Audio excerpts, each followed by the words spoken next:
When was the last time everyone in your house sat down together for a proper meal with no phones, no TV and no distractions? On this episode of the MarshyCast, I'm joined by Jamaican chef duo Craig McAnuff and Shaun McAnuff, better known as Original Flava. We chat about why eating together as a household matters so much, the importance of sharing even just 20 minutes around the table, and the surprising discovery that some people are not only eating on the sofa, but also in their bedrooms as well. We also get into how family meal times can help mental well-being, strengthen relationships, and set a positive example for children growing up. It's Paul Marsh, and I'm delighted to say that I've been joined by the Jamaican chef duo Craig and Shaun McAnuff, aka Original Flava. Guys, how are we? Good, man. Good. Happy to be here. Very happy to be here. I understand that we have got a little bit of a mutual friend, Natty from Natty's Jerk. I did try and invite him on today to see if he wanted to come and co-host and talk to you guys, but I think he got a little bit camera shy. Yeah. I spoke to him the other day, actually. Yeah, great guy, man. Big him up. Big him up. So we are talking about something which I've got to be honest, I find a little bit strange. Maybe you guys can sort of delve into this one a little bit deeper. The fact that Gen Z are bringing back family dinners after a childhood of sofa dinners.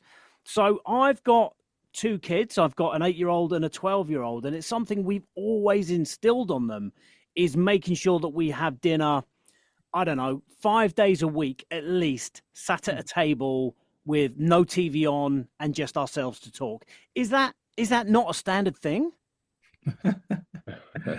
Very much so. Bro, you want to take this one? Yeah, man. I mean, Tilda done a survey, 92% of Brits are saying that they want to eat more together as a family.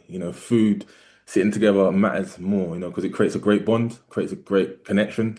And like we resonate that fully, growing up in a Caribbean household, our mum and nan were always cooking and we were really close to them as well. So kind of food was a way of connecting together, talking, opening up, and what better way, around a great, delicious, pot of food, conversations can happen. It can spark conversations. When you're eating jerk chicken, rice and peas and curry goat, you can get a lot of information out of me, trust me. Is that the thing? Is that where we're going wrong? Is it because we're eating fish fingers? Maybe. No, I think my brothers, he's spot on there. I think the fact that getting family around the table is great for mental health as well. It's great for understanding who you are, your identity, connecting with your family members or friends. There's definitely removing that isolation factor, which is so prominent over the past 10, 15 years, and social media, everyone on their phone, getting away from the screen time and just connecting with loved ones. You guys, with the way you grew up, again, you're talking about with the Caribbean food and the household and everything else.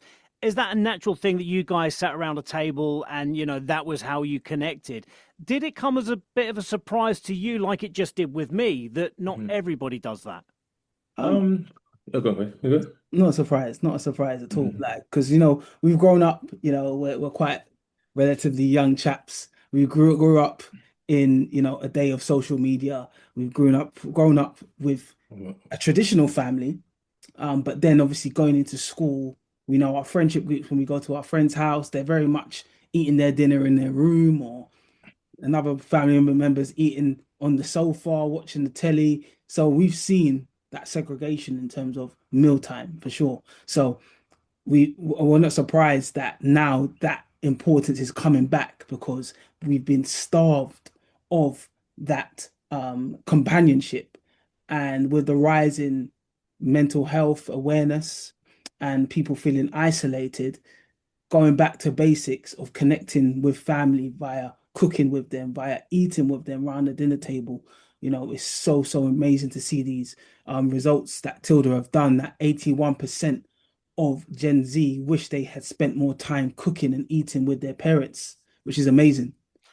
I am so shocked by a few different things there. One, I Mm. can't believe that you had mates that were allowed to eat dinner in the bedroom. Yeah, yeah, yeah. Yeah, Oh, Crazy, yeah, right? wow. I just like, I mean, don't get me wrong, and I'll be Crazy. honest. So, and I think so I'm 44, like I say, I've got young kids, and I think when you become parents, I think that you try to do better than what your parents did, and you look at your childhood and you go, well, I didn't like that we did this, or I mm, didn't like the way we did that.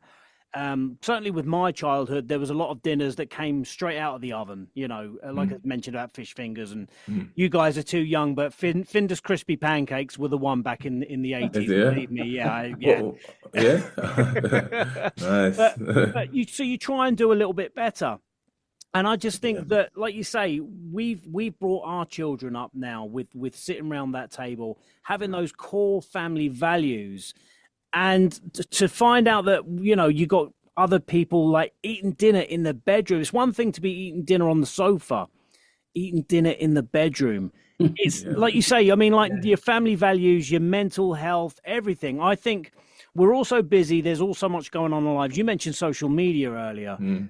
I think sometimes that 30 minutes, that 40 minutes that you all sit around a table, Shaun, I think Yeah. is so important. Yeah, it is. You spoke about isolation, I know when you're younger as well, you kind of want to maybe watch your own thing, or social media these days as well. You might want to watch something different to what your parents watching and kind of isolate yourself. But that can lead into so much negative things. Putting yourself in a room, eating, you could end up eating the wrong things, Sometimes being around the table, everyone can see what you're eating. You know what you're putting, the food that you're putting into it. You know what I mean? You're not getting takeaways. When you isolate yourself, you're more likely to get deliveries and takeaways and eat unhealthy foods and create unhealthy habits. But being around that table, you're eating what you've been cooked and kind of building that habit. And that's what we've kind of instilled in our children. And that's what Yeah. was instilled in us. So we're kind of just passing it down. So it's about habit and kind of that creating that culture, Mhm. and it starts with at home. Craig, do you feel like the childhood you had sitting around that family table with a healthy relationship with food, do you feel that that helped you to go on with the careers that you've had? Yeah, definitely. That was our foundation. That was really our foundation. Sundays was obviously definitely the days, but also Monday, Tuesdays, random days, obviously days where, certain if people weren't around, etc., etc., and you eat by yourself. But we knew the importance of sitting around the table. We knew the importance of helping mum cook the food as well, or pitching in on certain days where you're responsible for XY day, Yeah. to cook the food for everybody. So there was that importance instilled in us from quite young. And obviously, as we got older, we did have those moments, can't lie, where we wanted to eat by ourselves, or Yeah. but our parents quickly, snapped that out of us. But as we got older and had our own children, we saw the importance in that, and just to be able to sit across my daughters like yesterday, last night, on a random, what's the day yesterday? Tuesday, that people might say, to be able to connect with my daughter, she's telling me how her day is, and to her, that is everything. She's like, Daddy, it's dinner time now. Let's all come together and talk. And she's 6. So Mm. that self-worth is building up there already. And yeah, like I said before, I'm not surprised with the findings that Tilda have found with Gen Z really wanting those times back. It's not to say that, because I've just been sort of thinking about the way that I've been talking about this, almost sound a Mm. little bit militant. And it's not like that. It's not militant at all. Like, because I think the other thing is if you're doing this 5 days a week, 6 days a Mm. week, when Mm. you do have that Friday night takeaway and you put a film on or whatever it is, and Mm. you sit on your sofa and Mm, watch that mm. then becomes the treat, right? That's Yeah, not yeah, the norm, that's the mm, treat. yeah. And I think that installs a positive attitude as well.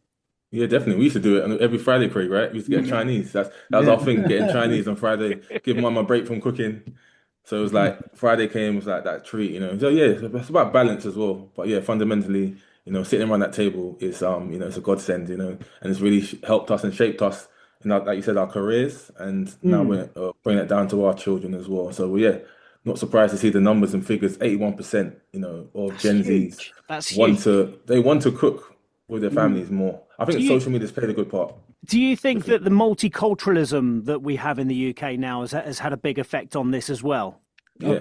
oh yeah, for sure, for sure. Like we were just saying, growing up, in Britain, you're seeing different types of cultures. the inclusion of different types of cultures, faiths as well, wanting to understand where your friend is from or where your neighbors are from to have a better relationship with them as well. So Yeah. for me, my neighbors are Welsh and Pakistani, so it's different cultures, but we swap food with each other There's a sometimes. meal. There's a meal there Oh, I'm for telling you. you. Yeah, Curry I'm man. Welsh telling you. rarebit. Yeah. Sounds good. Sounds good, man. Love Exactly. a But fusion.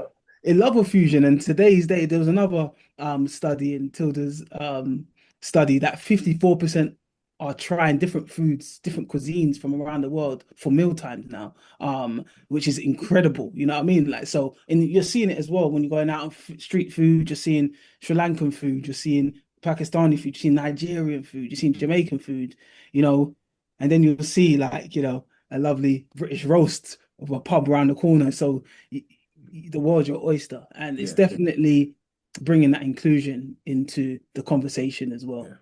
Yeah, speaking of my friend Natty, he does a wicked Yeah. roast dinner with jerk chicken, by the Yeah, way. yeah, A yeah, he wicked does. roast dinner, 100%. yeah. Yeah, I've seen it. It looks great. Oh, well, you need to come and try it. You need to come Yeah, down to you need to Portsmouth try. You and need to try try that. You ours. need to do, yeah. We've Yeah, got we do one kitchens as well. around London as well. We've got Yeah. jerk roast Yeah. as well, with jerk roast, Yeah. Yorkshire puddings, jerk lamb, etc. around our kitchen residencies. Which is Yeah, quite, I'm going to bundle him in a car and we'll yeah. come up one day. That's what Yeah, we'll that'd be do. great. Sure. If people want to find out more about you guys, where can they do that? Yeah, all social media platforms. We're on Instagram, Facebook, TikTok, you name it, YouTube, Original Flava, spelled Flava. Got to get the flavor in there. But yeah, find us on there. Got a website, originalflavor.com. You can find so much recipes, videos. We're bringing out a new cookbook called Easy Caribbean in August. And we've got our new rice in collaboration with Tilda, Jamaican spiced pumpkin rice coming out next week. So you can, Ooh. yeah, man. It's such an Excellent. easy, accessible rice, pumpkin rice. It's delicious. It's got thyme, Scotch bonnet, onions, garlic, everything's in there. It's kind of just, it just speaks Caribbean and Jamaican. So you can pair it with the dishes that we make as well. Totally. So then if people want to find out a little bit more about this study with Tilda, where can they do that? Yeah, that should be on tilda.com. It'll be on there, a bit more about the study and just the importance of coming together and eating as well as on our website, we have our existing books as well that we have Caribbean recipes from home, original flavor. So that's like a lot of traditional recipes of Jamaica, as well as we've got a vegan Jamaican book called Natural Flavor as well as looking forward to our new book coming out in August. Can't Well, wait. look, guys, it's been absolutely brilliant talking to you. Thank you so much for chatting Thank with me. Me Enjoy too. the rest of your day, and I'm sure we'll catch up soon. I'm Yeah, getting Natty in a definitely. car Link as up with we Natty, man. speak, Yeah. and we'll see you soon. Yeah, Yeah, let's link hopefully, up. man. Let's See do you the link soon. up. Take care. Thanks, Peace. Paul.